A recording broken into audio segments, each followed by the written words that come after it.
Canker technique. Divide and conquer already మనకు తెలిసిందే. ఏంటి డివైడ్ అండ్ కాంకర్ అంటే? Divide and conquer small processes.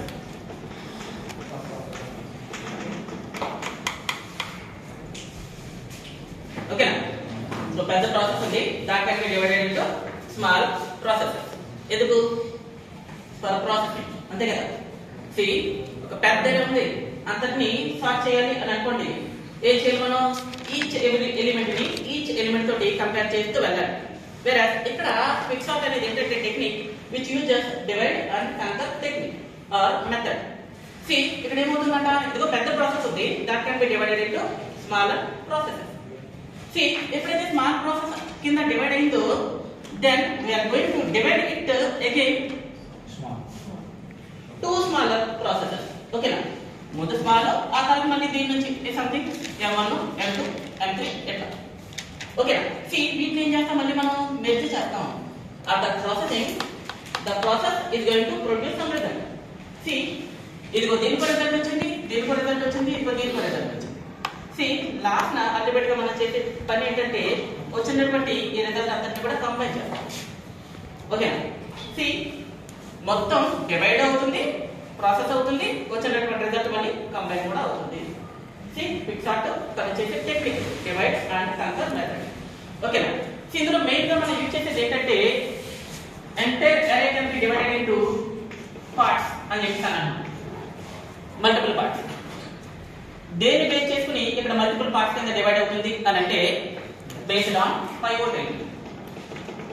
Pivot. ఓకేనా? పైవోట్ ఎలిమెంట్ బేస్ చేసుకుని మొత్తం అరే అంతా కూడా డివైడ్ అవుతుంది. ఎలా డివైడ్ అవుతుంది అని అంటే కనుక ఈ పైవోట్ ఎలిమెంట్ కి లెస్ దెన్ ఉన్నటువంటి ఎలిమెంట్స్ అన్ని కూడా ఒక సబ్ అరే పార్ట్ 1. ఈ పైవోట్ ఎలిమెంట్ కంటే పెద్దవి, పైవోట్ ఎలిమెంట్ కంటే గ్రేటర్ దెన్ ఉన్నవన్నీ కూడా మీన్స్ ఇదిగో ఇలా part 2. So this is the main logic of Quixote algorithm. So based on pivot element we are going to divide the array, entire array. ఈ విధంగా parts అవుతుంది. అగైన్ మళ్ళీ ఇదేంటి, ఇదిగో సబ్ పార్ట్. అగైన్ దీంట్లో మళ్ళీ పైవోట్ ఎలిమెంట్ దీన్ని base చేసుకుంది, లెఫ్ట్ సైడ్ రైట్ సైడ్. మళ్ళీ అగైన్ ఇదిగో పార్ట్, రెండో పార్ట్ ఉంది, దీన్ని కూడా మళ్ళీ బేస్డ్ ఆన్ ఓ pivot element, left side right side. ఓకేనా? Left side right side, left side right side, ఈ విధంగా మొత్తం అరే అంతా కూడా డివైడ్ అవుతూ వెళ్తుంది. యాజ్ వెల్ as ప్రాసెస్ కూడా అవుతుంది. సార్టింగ్ టెక్నికే. ఓకేనా? మొత్తం అల్టిమేట్ గా మనం చేయాల్సింది ఏంటి, అసెండింగ్ ఆర్డర్ లోనో డిసెండింగ్ ఆర్డర్ లోనో మన అరేని అరేంజ్ చేయాలి. అరేని మీన్స్ అందులో ఉన్నటువంటి ఎలిమెంట్స్. ఓకేనా? బట్ ఇక్కడ ఏం చేస్తున్నాం, మనం డివైడ్ అండ్ కాంకర్ రూల్ ని యూజ్ చేస్తున్నాం, డివైడ్ అండ్ కాంకర్ మెథడ్ ని యూజ్ చేస్తున్నాం. ఓకేనా? ఇది క్విక్సార్ట్. ఇంకా ఎలా జరుగుతుంది, ఇది ఎలిమెంట్స్ ఎలా అరేంజ్ అవుతాయి, ఒక చిన్న ఎగ్జాంపుల్ తీసుకుందాం. ఓకేనా? ఒక చిన్న ఎగ్జాంపుల్ తీసుకుని అరేని దానిలో ఉన్నటువంటి ఎలిమెంట్స్ ని ఒకసారి మనం అరేంజ్ చేద్దాం. ఓకేనా? నంబర్స్ 12 4 21 30 30 25 70 70 5 8 17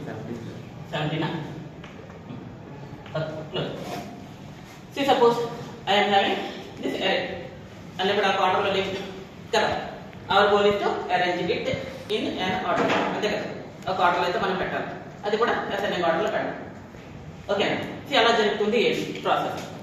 ఆల్రెడీ చెప్పాను నేను, పైవోట్ ఎలిమెంట్ తీసుకోవాలి, అలానే ఇదిగో left side right side define చేయాలి అరేలోని ఎలిమెంట్స్ ని అని చెప్పేసాను. పైవోట్ ఎలిమెంట్ కూడా ఎప్పుడు ఎలా తీసుకుంటాము అని అంటే కనుక ఏ అరేకైనా సరే starting element will be the pivot element. Pivot element ముందుగా మనం డిఫైన్ చేసుకోవాలి. Starting element will be the pivot element. And next ఇది లెఫ్ట్ సైడ్ అని చెప్పేసి అంటాం కదా, ఆ పైవోట్ ఎలిమెంట్ కి తర్వాత ఉన్నటువంటి ఎలిమెంట్ అనేది లెఫ్ట్ మోస్ట్ ఎలిమెంట్ అవుతుంది, లెఫ్ట్ సైడ్ ఎలిమెంట్. ఇదిగో ఈ చిన్న last index will be the right most element, right side. ఓకేనా? నా ఇప్పుడు ఏం చేయాలి, పైవోట్ ఎలిమెంట్ ని బేస్ చేసుకుని మనం అరేంజ్ చేయాలి ఈ అరేని. పైవోట్ ఎలిమెంట్ కి ఇదిగో లెఫ్ట్ సైడ్ ఏముంటాయి, తక్కువ ఉన్నటువంటి ఎలిమెంట్స్ కదా, అలానే right side. So pivot element కి left side right side align చేస్తూ వెళ్ళాలి, స్వాప్ చేస్తూ వెళ్ళాలి ఎలిమెంట్స్ ని. అలా ఫ్లాట్ చేయడానికి ఇది ఒక కండిషన్ ఉంది. See left greater than 5 volt, అలానే ఇదిగో రైట్ లెస్ దాన్ 5 వోల్ట్.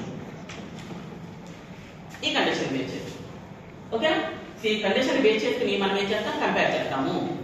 దీన్ని 5 వోల్ట్ ఎలిమెంట్ తోటి ఈచ్ ఎలిమెంట్ ని కంపేర్ చేస్తాము.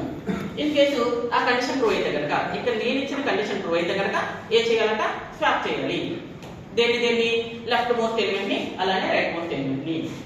ఏ కండిషన్ ని అని అంటే కనుక ఇదిగో ఆ లో మీన్స్ ఆ లో ఏదైతే ఉందో లెఫ్ట్ మోస్ట్ ఎలిమెంట్ ఇది కనుక గ్రేటర్ దాన్ ఈ హై లాస్ట్ ఇండెక్స్ అయితే కనుక స్వాప్ చేయాలి. దేన్ని స్వాప్ చేయాలట, లోని లేదా లెఫ్ట్ సైడ్ ఎలిమెంట్ ని అలానే రైట్ సైడ్ ఎలిమెంట్ ని రెండింటిని కూడా స్వాప్ చేయాలి. ఇన్ కేసు ఇంకో కండిషన్ కూడా వచ్చింది మనకి. సమ్ టైమ్స్ ఇక్కడ ఈ ఐ అన్న స్టార్టింగ్ ఎలిమెంట్ లో కనుక ఇక్కడ గ్రేటర్ దాన్ సారీ ఇది కండిషన్. లో ఎప్పుడు తక్కువ ఉంటుంది కదా, ఇండెక్స్ ఇప్పుడు దీనికంతా 0 1 2 3 4 5 6 7 ఇది కదా ఇండెక్స్, అరే ఇండెక్స్ కదా. సరే కింద నేను రాసేది అంటే ఇండెక్స్ అయితే అదే కదా. సి లో ఎప్పుడు కూడా హై పెద్దది, లో ఎప్పుడు చిన్నది ఉంటుంది. ఇదిగో లో 1, ఇదిగో హై 7 కదా, సో పెద్దదే కదా. ఆ కండిషన్ ట్రూ అయితే కనుక ఏం చేయమంటున్నాను, ఇది చెక్ చేస్తూ మూవ్ చేయాలి. ఎక్కడికి మూవ్ చేయాలంట, left always moves, left most pointer ఏదైతే ఉందో always moves towards its right hand side. ఆ కండిషన్ ట్రూ అయితే కనుక ఇదిగో రైట్ మోస్ట్ ఎలిమెంట్ లేదా right most pointer moves towards its left hand side. So pointer move అవుతూ వెళ్తుంది. ఎప్పటి వరకు మూవ్ అవుతూ వెళ్తుంది, ఇదిగో ఈ కండిషన్ ట్రూ అయ్యేంత వరకు.